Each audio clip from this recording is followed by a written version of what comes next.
Ladies and gentlemen, welcome to CoinCast, where today I am joined by Tech Adept slash Jay from Reddcoin, one of the seminal social media cryptos and blockchains out there. It makes it easy to tip people online using their coin, Reddcoin. Do you want to just give an intro to yourself, Jay, and to Reddcoin in general? Sure. Thanks, Zach. Reddcoin is one of the original altcoins. We started in 2014, so that's quite a ways back. Yeah. And it was originally a fork of Litecoin. Some of the initial parameters were tweaked to make it a bit faster, a bit more responsive, and a wider distribution, a lot more coins than Bitcoin or Litecoin had, with the idea of it being perfectly fit for that micro tipping, reward somebody online that back in 2014, and a lot of people aren't aware of this, there was kind of an extensive tipping, let's say, wave on Reddit, yeah, on some of the Twitter bots and Twitch of various cryptos, not just Reddcoin, Doggycoin or Dogecoin, however you choose to pronounce that, Litecoin. It was exciting. And we speaking for the project, because I wasn't part of the team at that point, we realized that there was some energy and love to be captured there, and that Reddcoin was very well suited for doing that type of micro transaction, not buying a car, but buying someone coffee because they did something nice online. Yeah. And that was really the niche that Reddcoin was created to fill. And we've sort of evolved into fulfilling that promise since then.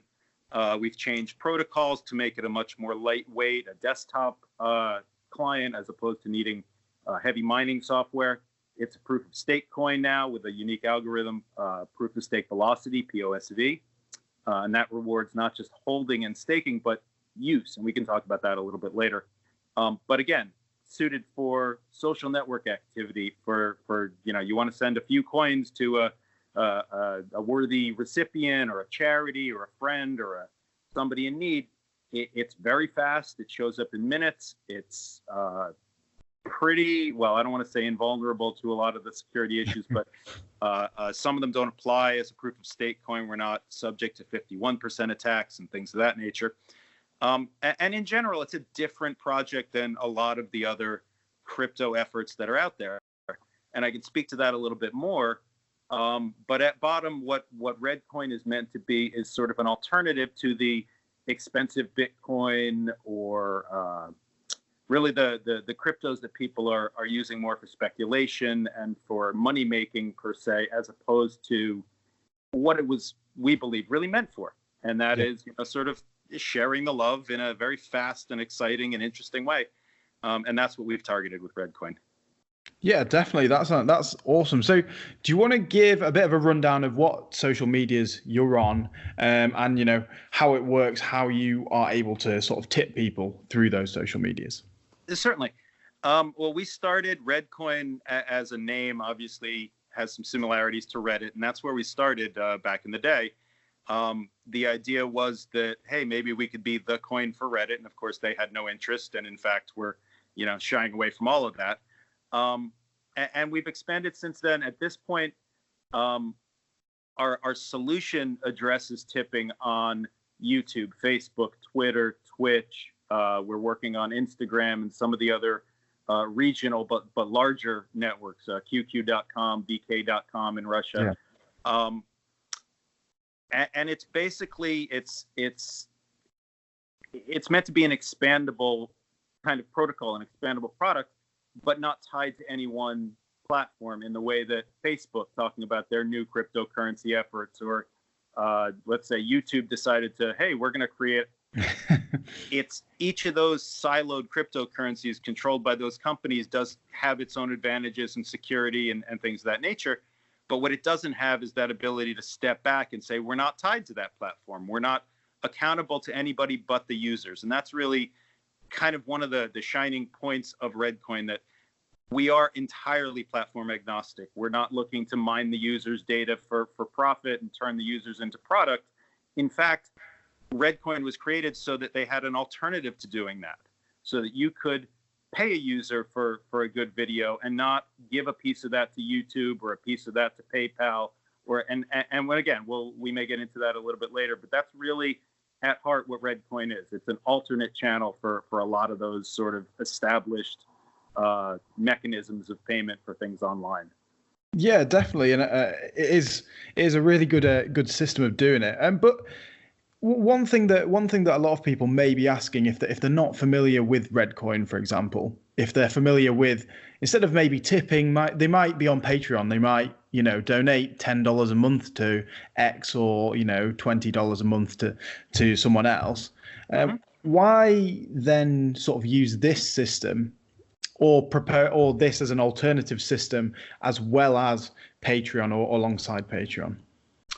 I think the short version of that is Patreon and systems like them have shown that in some cases they're subject to political constraints, they're subject to freedom of speech issues, they're subject to privacy issues, and as much as we're certainly not looking to promote some of the more unsavory content out there, the truth is, who are we to decide? Who is Patreon to decide what is right, what is wrong, who gets support and who doesn't?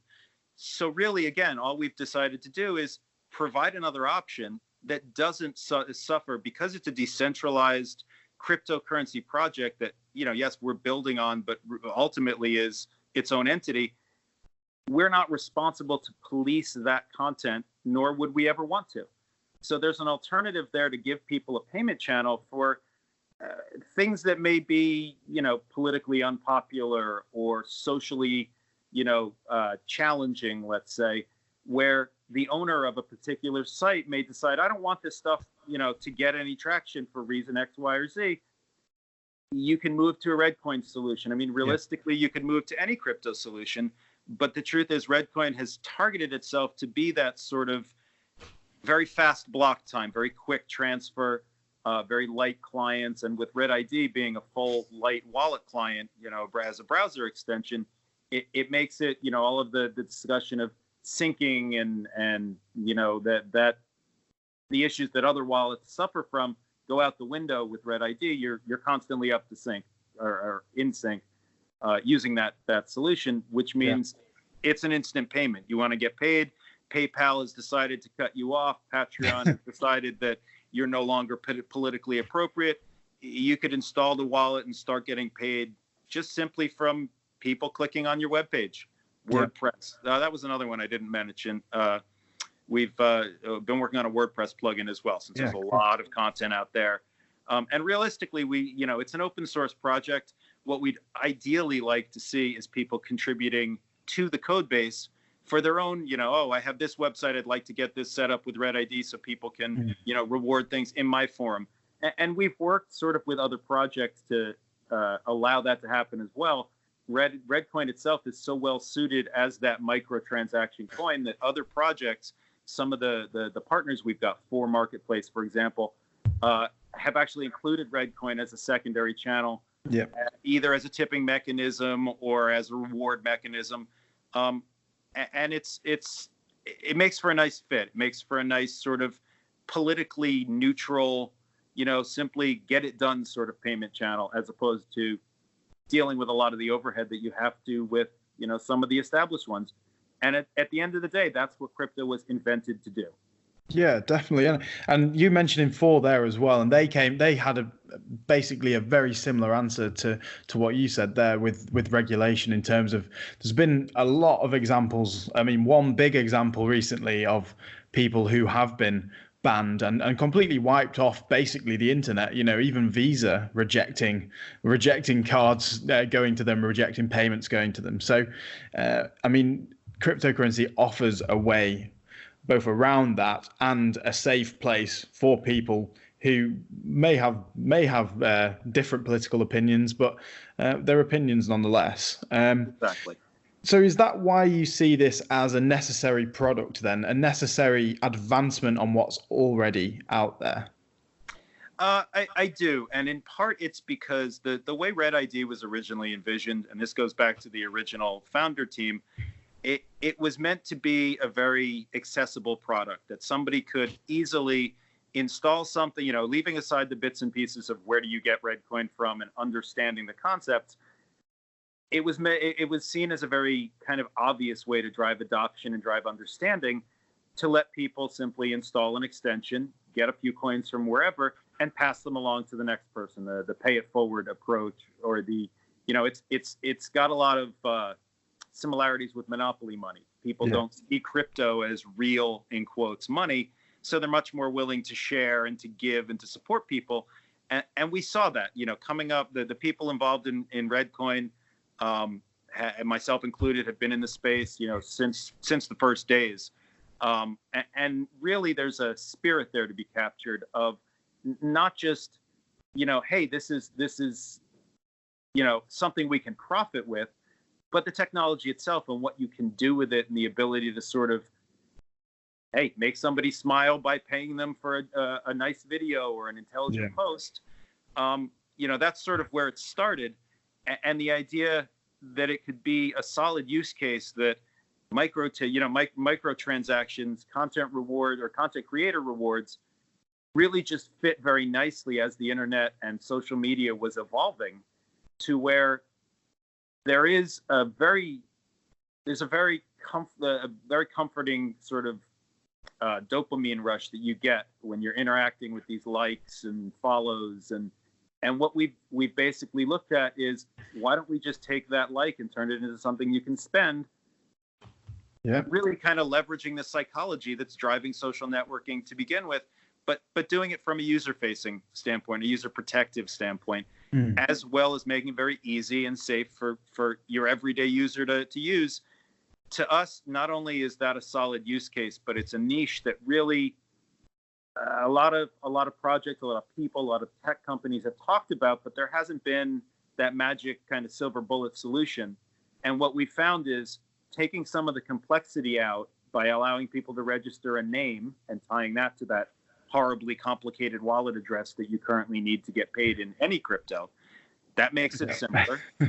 Adding a simple tip button to whatever this content is makes it very clear cut for what people, are doing. And making it, a single button click so that you can send and check and, hopefully at some point sell and cash out and buy things. All of that ties together basically to say, this is a need in this evolving space that nobody else has fulfilled. We've been at it for, at this point, about 5 years. It's not simple stuff, but it's absolutely needed. And whether we do it or somebody else takes some of our work and, makes Reddcoin Prime, and it, that's sort of how things evolve. It's furthering the space. It's driving that adoption that realistically we all need. We all need. Yeah, definitely. And that leads nicely onto my next sort of question. It really is, so you have the system of tipping, of making money from production of assets, whether that's videos or something like that. Is there any sort of worry or worry about, say, for example, Facebook bringing out a coin? I mean, like Twitch has Subscribe. I know you're not on Twitch, but YouTube implementing a very similar system. They have the what do you call it? Super chats and all that sort of stuff. Is there any worry on your part that each individual entity will bring their own game to this, or bring their own sort of system to this? I don't think you could really phrase it as worry per se. I would say that what you just described is something of a foregone conclusion. Each of these companies has their own sense of, this is what's happening and this is how we're going to address this. And I expect that Facebook's offering will be very professional, and YouTube's offering, and Twitch's, and Line, I think I read recently, is coming out with theirs. And on the one hand, we've made some overtures to some of these companies to sort of see, is there a fit for Reddcoin? Can we partner up in some capacity? Realistically, there's not, because our goals are different. And it's the difference between a public blockchain and a private blockchain. Yeah.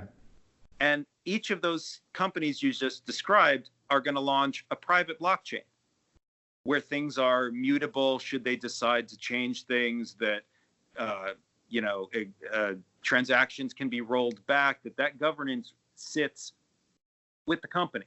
And that's great for what they're trying to do. And they'll be data mining the crap out of it, and they'll be aggregating all of the users into nice little demographic buckets so that they can sell that activity to their, and that's really at heart what those are going to be used for. Yes, grandma will be able to send Jimmy, you know, a birthday present very easily online, maybe. We'll see how that works out. But, Yeah. you know, or send her life savings to Nigeria, either way. Yeah.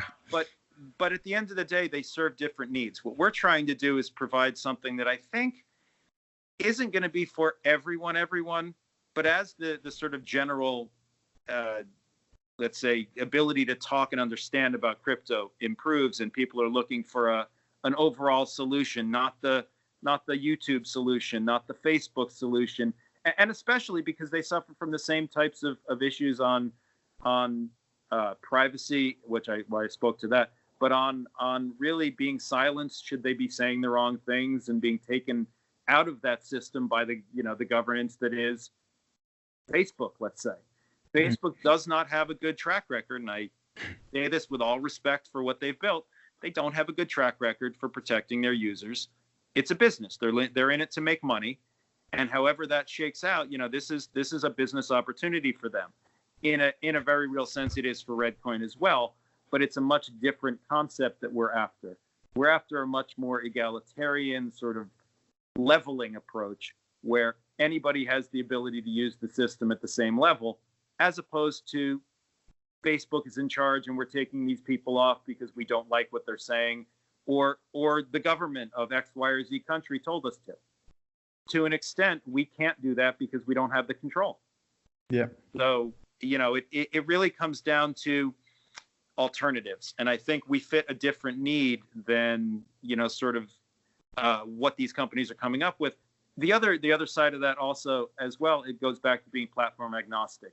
You may have a YouTube wallet and a Twitch wallet and a Facebook wallet and a Line wallet and a Patreon wallet and a PayPal wallet, or you could just get Reddcoin. Yeah, exactly. It's and that's really where we're going after, to kind of give people that single alternative to pull things together across all of their social activity and not take advantage of them. And I think there's a distinction there that we should probably be a little better about talking about, but realistically, it's not the same approach that Facebook and YouTube and Twitter and the rest of them, are going after. Yeah, definitely. And not to mention, I think super chats with YouTube, don't quote me on this, but I am quoted saying it, but I think they take a huge proportion out of every single super chat people send. I can't remember the exact number, but it's right. somewhere above 20%, I'm pretty sure, which is huge. And that's horrifying. That's horrifying. Yeah. And that's actually something I didn't speak to, because there's a sense of integrity with Reddcoin, with some of the crypto projects that we're partnered with, and lots of others that we're not, where you really want to keep the user's faith in that sense that we're not taking advantage of them because we're helping build this blockchain. A lot of these companies do exactly that. And Patreon, which you mentioned before, which I have a lot of respect for, takes a good proportion of those donations in exchange for the overhead. And that's got to do with their credit card processing and their business model. But again, it doesn't have to be like that. We're building an alternative. That's all. Yeah, definitely. And you talked a little bit about there, so why you're using a blockchain for it. But do you want to go into a little bit more detail about why did you decide? Well, was it decided that you would use a blockchain and a cryptocurrency rather than just, say, for example, a digital currency or some sort of plugin that just had the ability to donate money? Because we're talking about taking the middleman out of things. We're talking about decentralization. We're talking about using technology to sort of solve those problems. And in as much as you could do that with a lot of different technology, you could, create, an e-gold and a lot of the earlier systems sort of tried to do that. But at the end of the day, you then have to fight the battle of, are these balances correct? Was this transaction accurate? And what blockchain does, it's not a magic bullet for everything, as the current exuberance seems to indicate, but it is a great solution for a distributed ledger, which is exactly what this is. It's a whole bunch of people making entries on a ledger that we don't need accountants and CPAs and self-balancing books. That's what a blockchain is meant to do. And in fact, the founders of the Reddcoin team saw that and said, well, that's an ideal fit for what we'd like to do. And in fact, that was why one of the reasons that I came on board the Reddcoin project, which was a year or so after it was founded and after the founding team had actually decided to give up, is because the idea behind it, coupling a blockchain that handles all of those functions of accounting and keeping track of money in and out and who's got what and access to it, it's self-managing, it's self-healing, it's self-tracking. You don't need people. You don't need to hire people to do all that stuff. And so it's a perfect fit for a system like this where everybody and their mother wants to send coins to everybody else. It's simply a matter of enabling people to get to that technology. And that's really what we've done. Yeah. It was a great fit when it was, for the technology early on before people thought it was anything really more than a joke. And we've sort of evolved through that and added pieces of other open source projects. One that I would call out certainly is Blockstack. They've done amazing work, and we're a little bit at arm's length with them, but they've got a great product along with a lot of other projects out there, and I would encourage people to take a look at that stuff. We truly believe at Reddcoin that it's not a competition. It's not that we're going to succeed and X, Y, or Z project will fail. I think a lot of projects are going to see success and either all together or we'll all fail together. But I think that team mentality really kind of is contraindicated in this space and really kind of hurts a lot more than it helps. And that's something that Reddcoin also has tried to put out there into the crypto space as a can't we all get along sort of approach. Yeah, definitely. Yeah, and I mean, it goes hand in hand with decentralizing a lot of things as well, and the fact that blockchain allows decentralization to happen, really. Yeah, so cool. So do you want to move a little bit onto Red ID, and why do you think it's necessary to take away the old addresses, the like lots of characters and numbers, and put people onto something that's simply a username or a name? Well, I think the answer is in the question that you just asked. If I want to pay you something right now, I need to somehow, or anybody, I need to somehow get your address, whether it's Bitcoin or Litecoin or Dash or Monero or Reddcoin. I need to get your address. And in almost every case, it's 17893WX, some horrifying, and everybody in crypto obviously knows that. And so what the original founders and then, our team kind of looked at and said, absolutely, this is a key aspect of driving adoption, is how to decomplexify that, if that's even a word. And what Red ID has done, and what we sort of stated up front, at the outset of the project we would try to do, and what we've done successfully as of October 2018, and hopefully the end of this week or very soon we'll be returning to the public, is that ability to take a name, a unique name, and link it to a wallet address in a way that is globally accessible, secure, and in some way protected. And what we decided to do is to put a little bit of cost behind registering that name. At this point, it's fractions of a penny, even for the average name. For individual character names, we've made it a little bit more expensive, but really as a method of keeping down the spam and the name squatting and that type of thing that happens. But at the end of the day, what it means now is if you want to get paid in Reddcoin, having registered Zach as your Red ID, you need to get on a video here and say, all right, guys, get on the system and send coins to Zach. Yeah. And that's a very leveling piece of technology right there. It means that I don't need to somehow scan it and send it to you and hope that you don't transpose a digit or drop the end off it or leave space on the end. Yeah. All of the little tricks that, as a crypto guy, you've had to deal with and you've had to struggle with. And I'm sure you and a lot of your audience have said, well, why? Yeah, exactly. And at this point, though, there isn't really a better way. There's some approaches that people are taking, and some people have sort of taken a more centralized approach to sort of a website coupled to a blockchain. And what we've decided to do really from the outset is to make it as decentralized as possible and let the network do the work. So at this point, if you have a few Reddcoin in your Red ID wallet, you have the ability to register a unique name that nobody else has. to have that linked to a specific wallet address that is secure and you hold the private keys to, and is associated with some other addresses, savings and, privacy issues aside, there's, some wallet management to be done there. But in the final analysis there, you now have a name that you can not only give to people either on a business card or say over the phone that, can't be either intercepted or, somebody's malware can't copy and paste another address in that place. Yeah. But you also have the ability now that that name is tied to your Red ID, you have the ability to go to your social network, your YouTube page, your Twitter, where everybody knows that's you, but the blockchain doesn't, and post a little bit of code that the Red ID will help you generate that links that YouTube or that Twitter or that Reddit account to your same wallet and to your ZAC ID, which people can then click a button on your Reddit post and go, oh, this guy gets 100 Reddcoins because I like him or I like what he had to say. And all of a sudden, you have the ability to receive these tips in a secure way, in a wallet you control, you have the keys for, and nobody else does, but in a way that anybody who's on the system can easily send to you with that sense of security. And without having to deal with the whole wallet exchange and did I send it to the right place and let me send two Reddcoins and then confirm that gets there. There's a lot of complexity still in that. And we see that sort of as a multifaceted problem to be solved. But what we've done is between linking a name to a wallet and then linking those two to social network IDs, a lot of that goes away. And all of a sudden you have one place to tip, one button to do it with.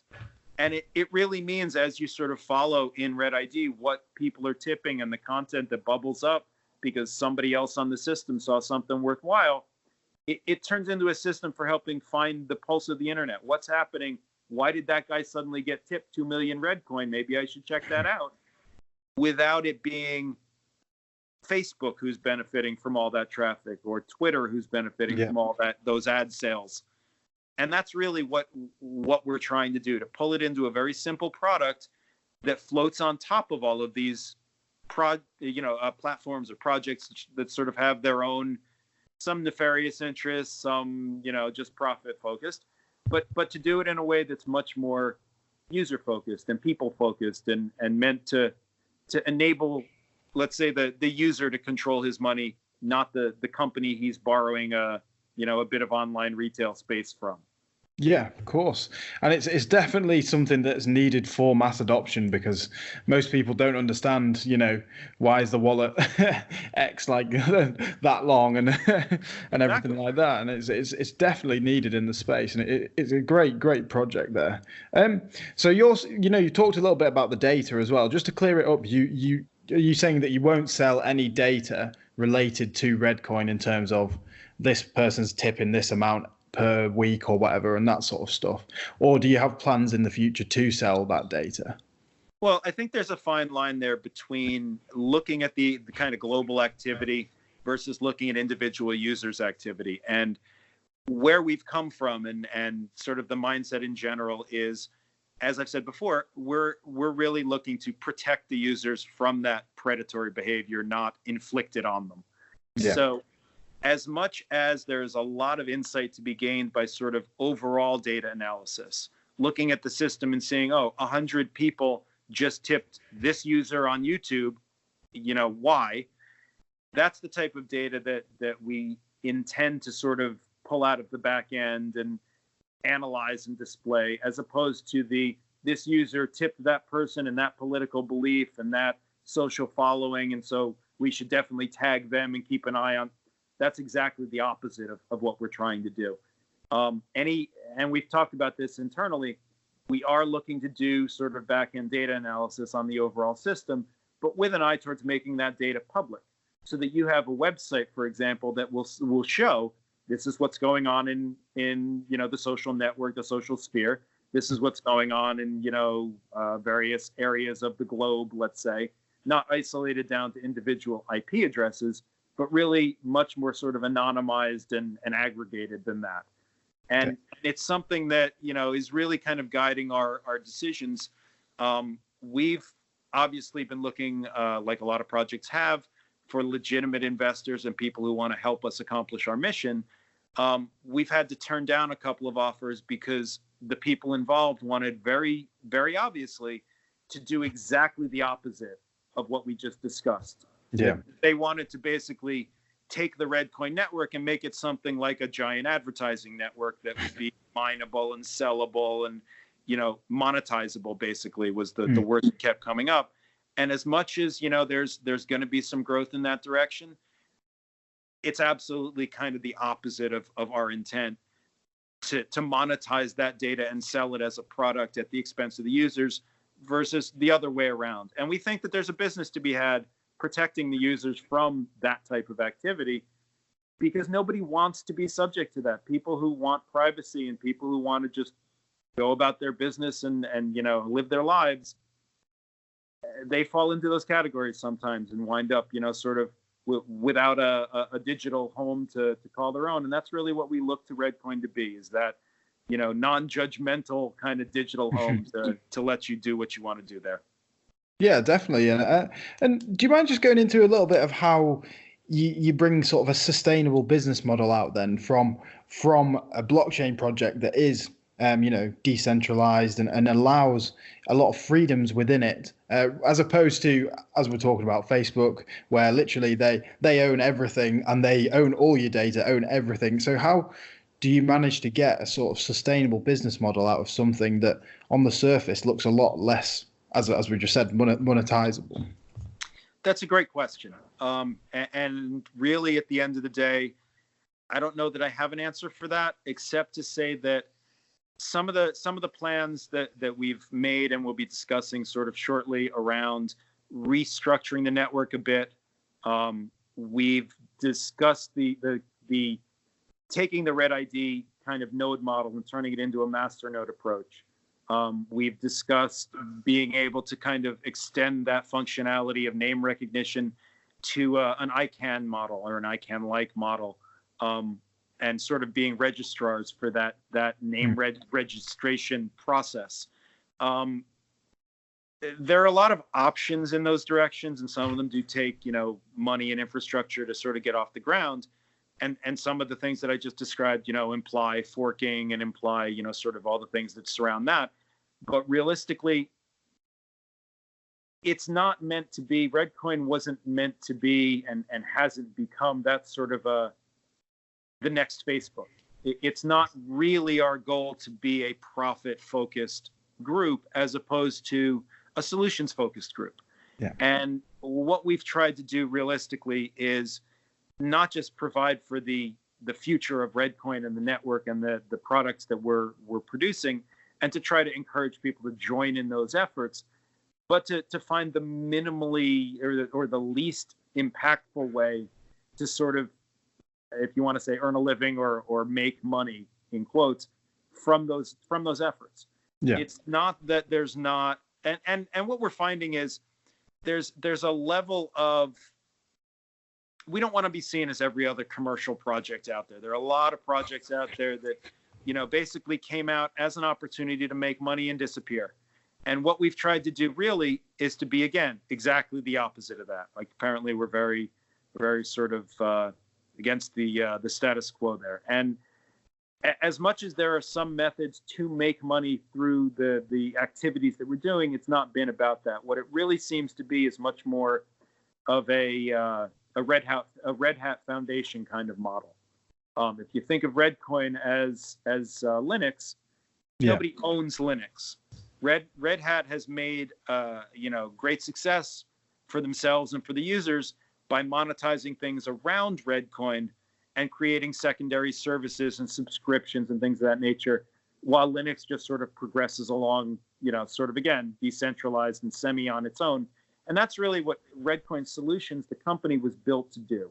To be able to contract with lawyers to get legal opinions, to contract with exchanges as necessary to get those exchange listings, but not really as a profit play, because in that sense, the network, can be, let's say, tweaked to provide development costs and development rewards of that nature, but it's not been about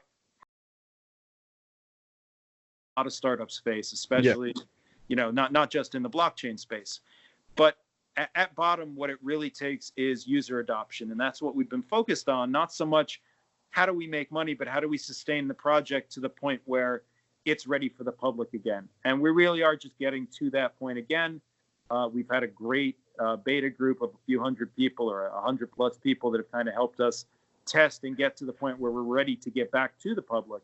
But I think that goes hand in hand in how do we make profit? How do we sustain things? Well, don't really know. We have a lot of ideas, and we'll be airing some of them shortly.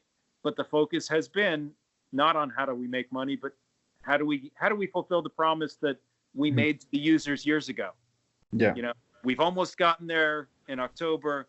We're a lot closer now, and we'll see where the next few months take us. But that's really been our focus. So the answer is we could in lots of ways, but it's not been a priority. As odd as that sounds.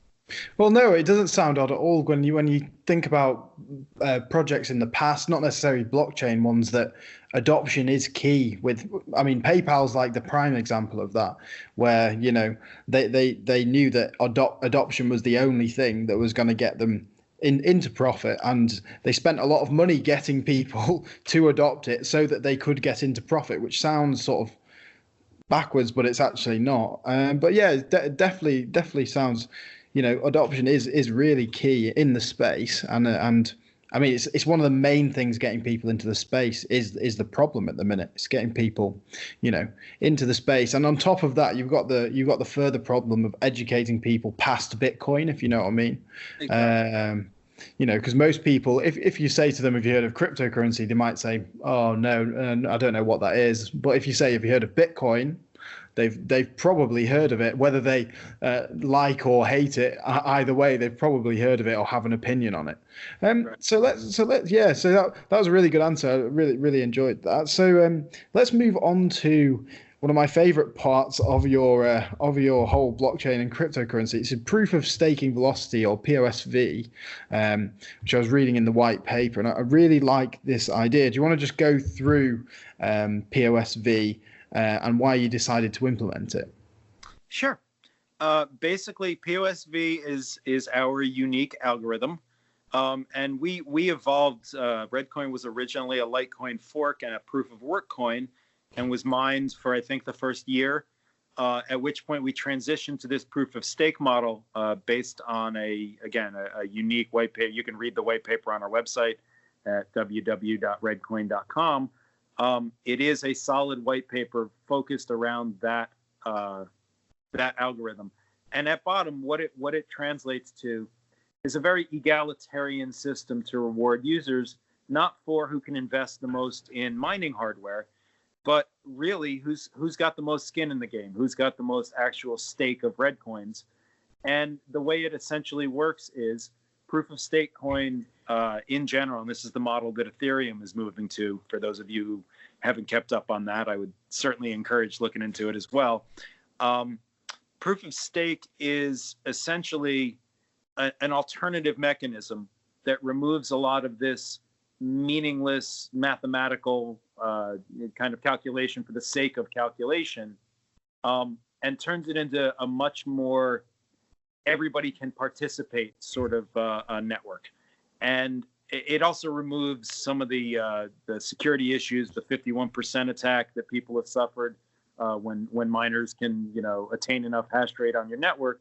Proof of stake coins don't suffer from that. And we do have other technical vulnerabilities in some cases, but not well-known ones like that. So it is sort of shifting the security landscape as well when you change your proof model. And what we've done as a project, since I was not involved in the project back when we did this, what we've done as a project is basically implement a proof model that rewards not just holding and staking in that sense, but usage. That's the V, the velocity portion of the PoSV. And what that does basically is takes into account, are you using the coin? Are you sending it and tipping it, or are you just holding it in one address forever and ever? And without getting into the obscure technical details of coin age and how that stuff is calculated, what it comes down to is if you hold, let's say, 1,000 coins, over the course of a year, that proof of stake velocity model, and again, if you're just holding them, will give you about a 5% reward. In your wallet, you'll have about 50 of those 1,000 coins deposited. You'll wind up with a larger balance than you did, it's the equivalent of Bitcoin mining, which of course drives the Bitcoin network. But in this instance, it's happening in a wallet on your PC or on a Raspberry Pi, on very lightweight hardware. We're currently looking at wearable tech, being able to embed a staking wallet on a watch or on a brooch that you might keep around your neck that vibrates every time you get a stake. Those types of things aren't very easy to accomplish in the Bitcoin, the proof of work world. And what we found with proof of stake is one of the things that keeps people interested in holding our coin is essentially that ability to beat interest rates. You're making 5% every year simply by holding them, not by speculating and trading and potentially losing your coins in an exchange or a hack or a theft or what have you, but actually helping secure the network and benefit from that. And what we found, that as we've tried to evolve that to a mobile staking wallet, which is being worked on, and some other sort of more, or I should say less desktop-focused solutions, people are very excited about that because it means that their money grows. It doesn't just sit there and, as much as the Bitcoin price every day is exciting, every time that jumps, your Reddcoin are worth slightly more. If you have more Reddcoin, you're gaining money, clearly. And it's not at the expense of anything. You're actually helping secure the network. So it is one of the things that we're pretty proud of. It is a unique algorithm, as I've mentioned. We may be making some changes to the actual numbers involved there. Again, I mentioned we've been looking into the aspect of doing a masternode approach. And obviously, we would want to encourage users to run those Red ID masternodes by upping the stake reward for those nodes or some other sort of financial reward. Obviously, incentivizing the network is important. We are working through the details of how to do that, without breaking the economics of things. Yeah. But again, it's a method of users being rewarded and gaining and benefiting from being involved in this network, as opposed to being, debited and being charged for the benefit of that. Because again, we've seen the other approach. It doesn't work. Whether ours will is yet to be proven, but I have great faith in it, and that's why we're doing what we're doing. Yeah, and I absolutely love the velocity part. It's like one of those ideas that's so simple on the surface, and but no one thought of it until you did it, if you know what I mean. Just the idea that moving coins around and the half-life of your wallet and stuff. I absolutely love that, because it forces people to move their coins rather than just I'll get X amount of coins and keep it here forever.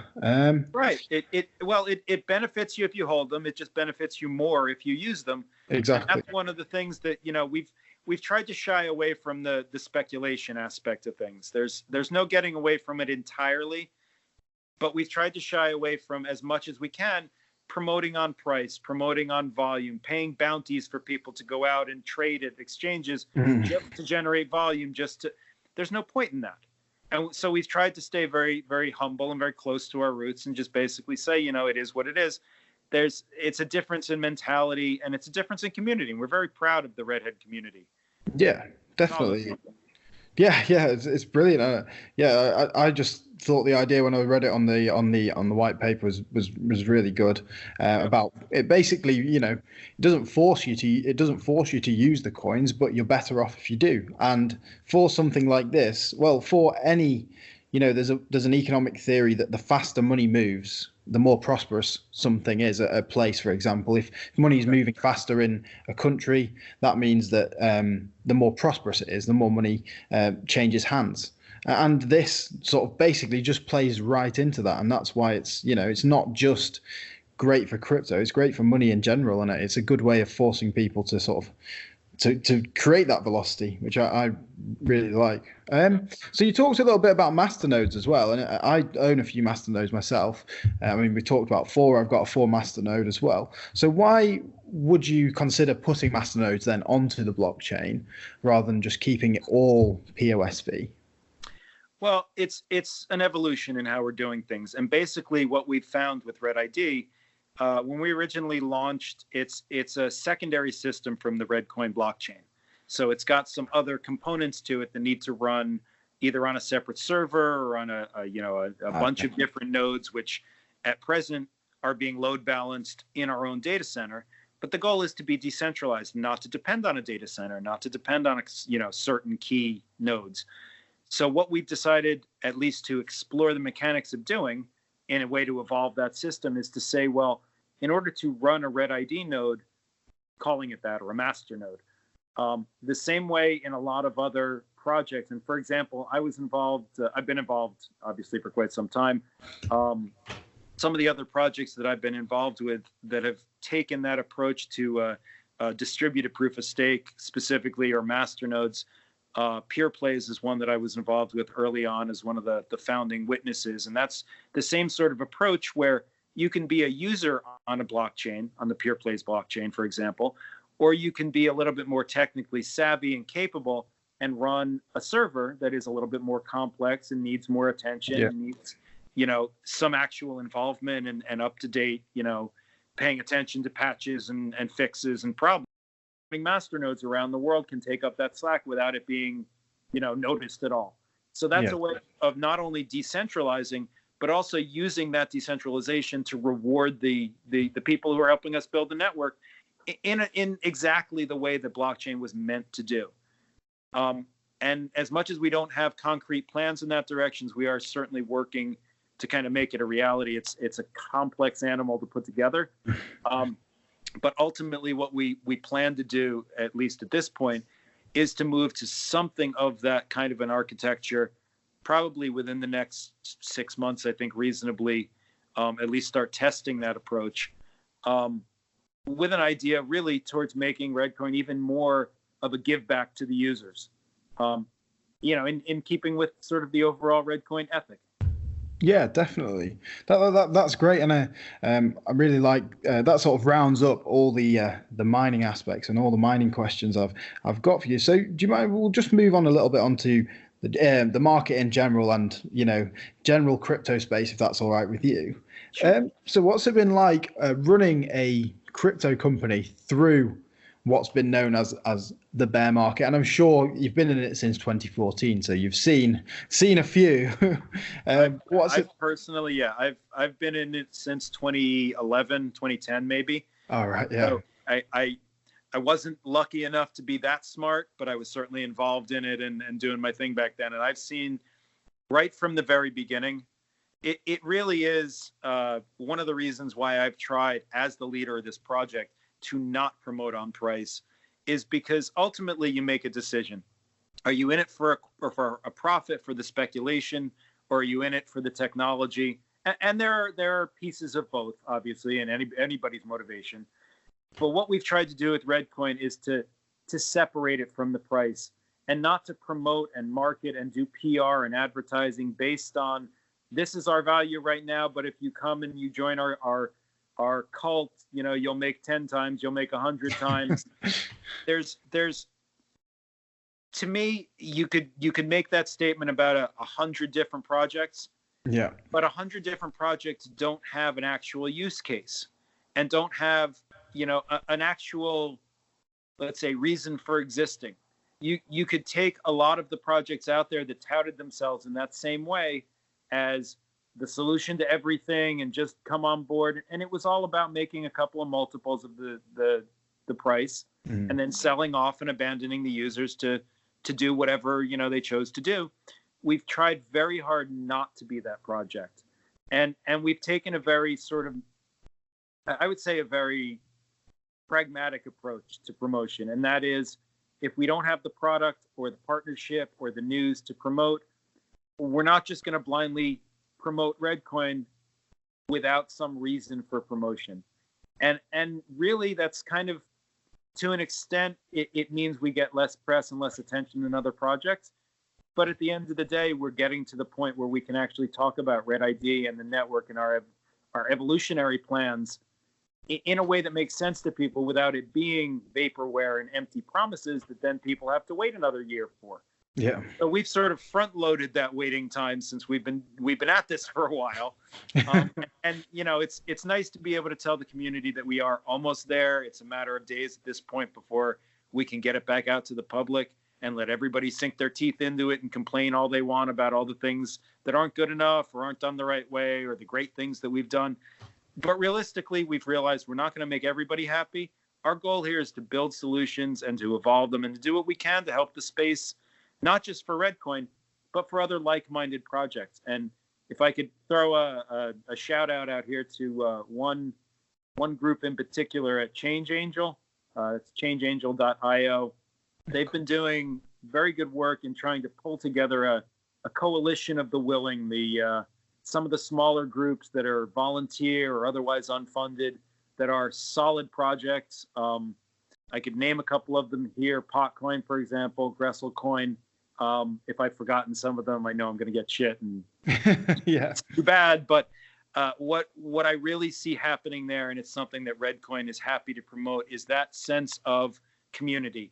That it's not a team sport. It's not a I'm going to win if you lose approach, and that we all lose by taking that approach.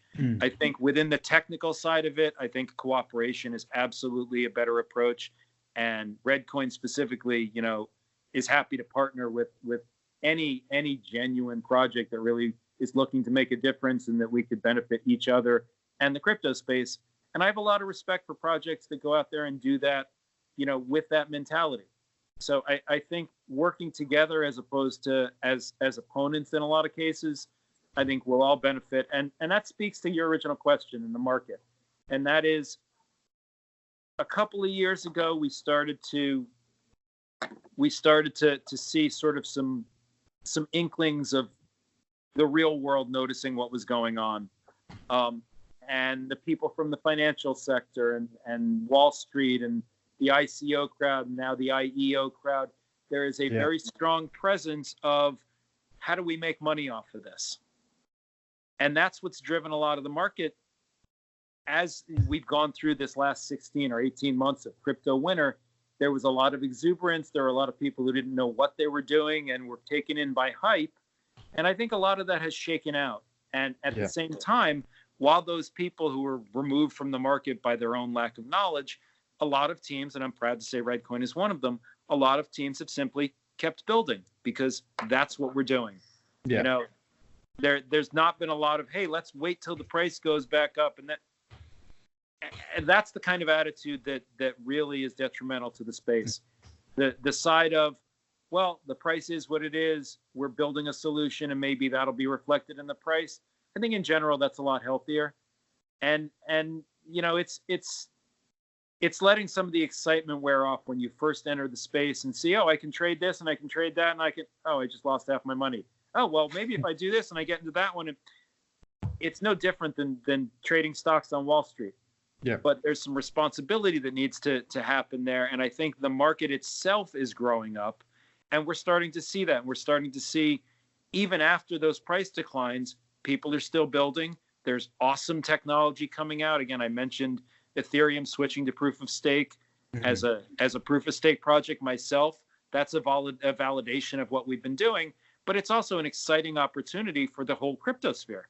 So I think across the board, we're seeing an evolution in the crypto space and in the market, but also in the technology that does mirror in a lot of ways what happened with the internet bubble. But in a way, because of the tie-in to the financial aspect, it's a lot more visible. It's a lot more. You can report on CNBC that the market is worth X billions of dollars, and that's a headline. I find the overall mentality to be still excited, still building, still sky's the limit. And at this point, prices across the market seem to be starting to reflect that. I think some of the excitement is coming back because of that. Yeah. But I'd also like to say, for the last 15 months or so, the people that are really making the changes and making the difference have never stopped. Yeah, exactly. Yeah.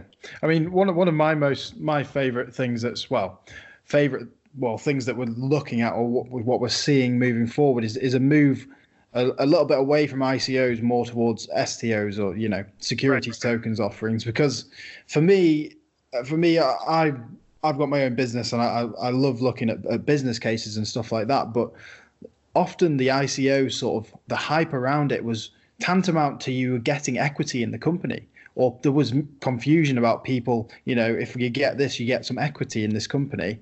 And at the end of the day, no, you didn't. You just got a token or a coin that in the end you didn't really know whether they're going to go with the promises. They might not even need the coin in the future. They might just be a company that needed that to fundraise.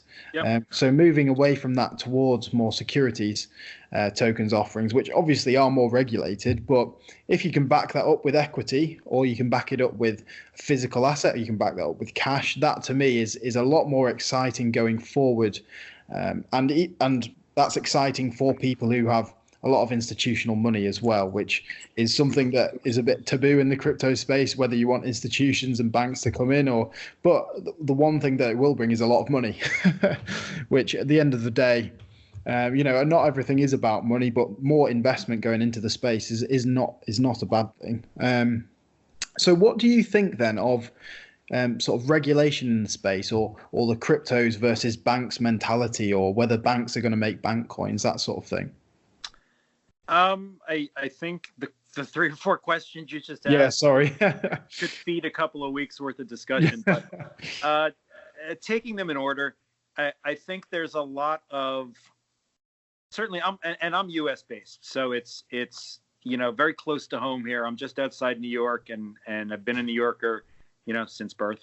That mentality of New York is one of the financial capitals of the world, that the U.S. is, a financial leader. I think there's a lot of fear and uncertainty and lack of insight from a lot of the people making the rules, even at this point, as to what crypto is, how to tax it, how to benefit from it, how to regulate it, how to protect, your various countries' vested interests, and how not to lose out and miss out on an opportunity. And I would say there's probably an equal mix of lawmakers who don't know the first thing about technology, let alone blockchain. yeah. And I'm not going to name any names, but there are some state initiatives, certainly in Wyoming, where our company is headquartered, that are just fantastically forward-looking. And I think there, as I started to say, there's a definite mix of forward-looking, backward-looking, fear, uncertainty, concern for customers and users and consumers because of the rampant levels of fraud that are involved, because of the lack of regulation. So there's a little bit of a chicken and an egg situation going on here, and it's very similar in my mind. And I've got a couple of decades of IT infrastructure and security experience behind me. It's very similar in that sense to the way cybersecurity laws came into existence and evolved and are really still evolving. Yeah. To address challenges that didn't exist before. Things like people taking your private information and posting it online, so that wasn't a crime. Now, in some instances, it is, because that was addressed by the various, legislative bodies, and as it became an issue. There is an element of scam in crypto that is unbelievable, and it bears a lot of hallmarks of that same cybercrime, cybersecurity sort of struggle. And with that in mind, what I would say is I've seen definite steps towards understanding and sort of putting the correct laws into place. I think there's a lot of pushback from the crypto industry. There are crypto purists who don't want to be regulated and want simply to, run their sales, whether on the dark net or what have you, and just be themselves. And I think I want to say that's the minority. I think healthy regulation is something that we'll all benefit from, not just because it lowers the fear factor for people coming into the space that I'm going to put my money into this, whatever it is, and just, oh, it's gone, there's nobody to call, forget this.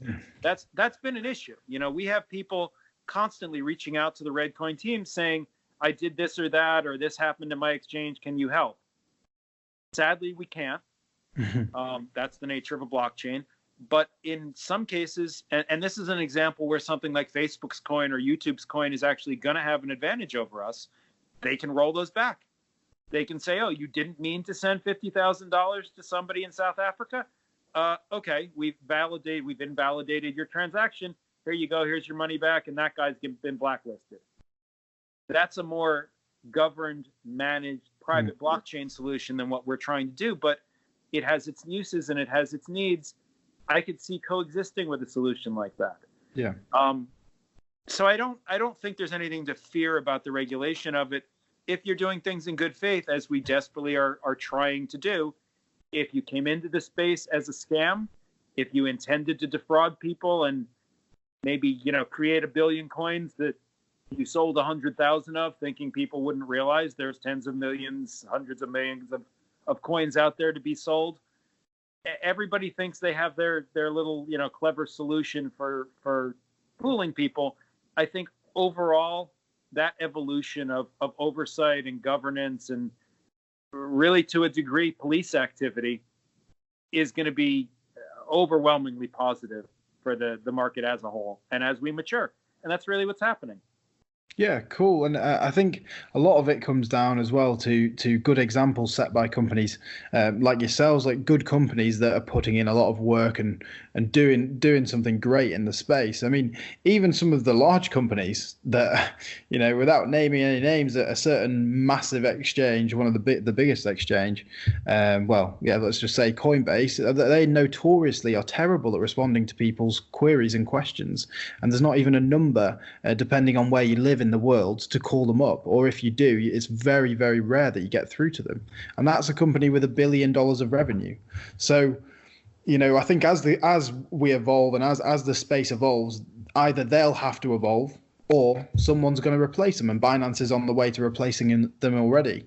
And I think as better companies, it's all a learning experience in this brand new industry, isn't it? So as better companies come along, they'll start replacing some of those either, scam coins or what people perceive to be scam coins, or coins that aren't really doing anything positive for the space. I think that's just my take on the issue as well, coupled with regulation.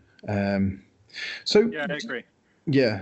So do you think there is any risk of, I know, not necessarily in the US or the UK or in Europe, is there any risk of certain countries trying to stop a cryptocurrency or trying to stop a blockchain system? And if there is, will that even make a difference? Like, will that make an impact? Because can they actually stop it? I think with the question you're asking, I think the official answer is no, not a chance. And that comes down to the nature of what blockchain is. Could you criminalize it and make it illegal? Yes, that's not going to stop people from using it if there's a monetary benefit, and there certainly is. Or if there's, it would change the landscape if suddenly cryptos were illegal in various major countries. It would certainly change the landscape. But I think all it would do is really push that to other countries, to places like Malta, places like Cyprus, places like, Panama and the Isle of Man, some of the places that people have chosen are because of very lax banking regulations. But it's because somebody like New York pushing Bittrex out of town because of their required regulations and bit license. I think that's short-sighted. I think it's shooting yourself in the foot from lack of insight into what this industry is and is becoming. And it's really, I think, much like the internet itself, making it illegal, censoring it, controlling it is a technically problematic question. I won't say that you can't, because given the amount of resources that a nation state has, you could go a long way towards making it difficult. And a lot of people don't realize, but that fiat on ramp and off ramp that you have with Coinbase or with some of the Gemini, some of the other institutions, if tomorrow the US said, sorry, it's illegal now and you can't, that would cut off a lot of people and their ability to turn crypto into fiat, which is its source of utility. At this point, I don't think that's going to happen. I think there's a keen insight into what I said before, which is there are some risks, 100%, but it's in understanding and confronting those risks and building a framework around how do we enable the technology and control. The nations that jump onto this first are going to be the nations that benefit. And you've already seen, Binance's main office move to Malta. They moved their part of their European office to Jersey or Guernsey. Can't remember which one. So places that have regulations favourable to it, they're going to be the ones that benefit. So there's plenty of opportunity there for governments as long as they can keep up with the tech, which Yeah, I will say there've been a couple of states in the U.S. really doing what I consider the right thing, and again, Wyoming is one of them. There's some others that have just been knocking it out of the park. And hey, if that doesn't happen, like I said, projects and companies and businesses will go elsewhere, and that would be unfortunate. Yeah, exactly. So I think we'll move towards wrapping it up now, and we'll move towards the last question, if that's all right with you. Sure. So what's next? For Reddcoin, both short term and then long term sort of vision where you're at now. Sure. I think there's a blend in that answer of sort of short to middle to long term, and let me also answer that by saying we are working as time allows to get our actual roadmap up to date with those plans and things I might talk about in a second, and make it sort of a publicly updated document. Time being what it is, we focused on the getting the work done, but all that stuff is important. So to go back to your question, short term, our focus has absolutely been on getting Red ID in a form that it's reliably doing the core functions of what it should be doing. And that's really at this point where we are. We're targeting this Friday for a reintroduction to the public browser stores. I don't know for sure that we're going to make that day, but it'll be close one way or the other. We've had some transition in the team. Some people have had to go and get paying day jobs to support paying bills and things like that. It's a downside of being a volunteer and unfunded project. But we've also had some additions to the team. We've got a new guy named Israel who is doing some front end work for us. We've got a lot of the code actually back out on GitHub and up to date, so that people can start taking a look at that and not only helping us improve it, but adding their own contributions the way that open source should. Short to medium term, again, we've had some investment discussions that we had hoped to be able to announce some positive stuff actually a couple of weeks ago, and that hasn't quite crystallized the way that we've wanted. But the medium term really revolves around sort of, once we've got the product, the Red ID product back out there, supporting it, enhancing it, and building some of these secondary services around not just the product itself, but also on-ramps and off-ramps for being able to turn that Reddcoin into fiat within the extension, to be able to do some data analysis on the actual traffic that's happening on the Red ID network. As I said before, that data mining and sort of, it even is an application for some AI usage to do some analysis on what's happening and to really bubble up that activity as a way of broadcasting to the rest of the world. Hey, this is the pulse of the social network. That's something that we're trying to get done in the short to medium term. It sounds complex. That's actually a little bit easier than the underlying Red ID work has done or has been. And then proceeding down that road, aspects of sort of re-architecting things or collapsing the architecture to, as we said, that master node type of approach, or super node, however we wind up terming it. And that'll actually add to some revenue to really sustain the dev team too, from that master node model. And that will allow us to really do some other things. We have some announcements to come in the next few days to go along with the Red ID re-release, but I'm going to hold that stuff back until we're actually announcing, as has been our tendency lately. But definitely, I would say, for folks who are, let's say, tuning into Reddcoin for the first time and don't see a ton of traffic, that's hopefully about to change as we bring the product back out and start talking again. Yeah, cool. Well, that sounds awesome. And thank you very much for talking to me. I think that wraps it all up. That has been a brilliant conversation. Yeah, thank you very much for talking to me. And anyone watching, make sure you do subscribe or like or download the podcast if you're listening elsewhere. That's brilliant. And thanks, Jay, for joining me, or Tech Adept.